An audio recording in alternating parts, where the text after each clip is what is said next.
Hello everyone, welcome to my mini Gujarati vlog. તો સવારનો સમય છે, હું અહીંયા જમવાનું બનાવીને સ્કૂલ પર જાઉં છું જોબ કરવા માટે।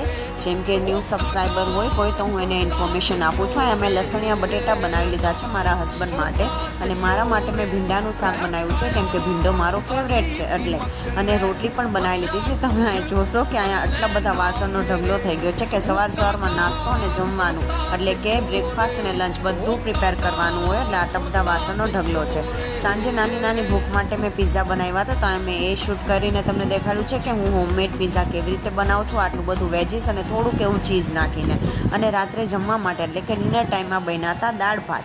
તો દાળ ભાત ખાઈને જે મજા આવે છે ને એ મજા તો મને પંજાબી સબ્જીમાં કે કોઈ પણ ચાઇનીઝમાં નથી આવવાની। સાચે દાળ ભાત ખાઈને એ સંતુષ્ટિ મળે છે ને કે આપણે ગુજરાતી હોવામાં ગર્વ હોવો જોઈએ। સિરિયસલી દાળ ભાત એટલે દાળ ભાત છે। આજ માટે આટલું જ। Please subscribe my channel. Thank you.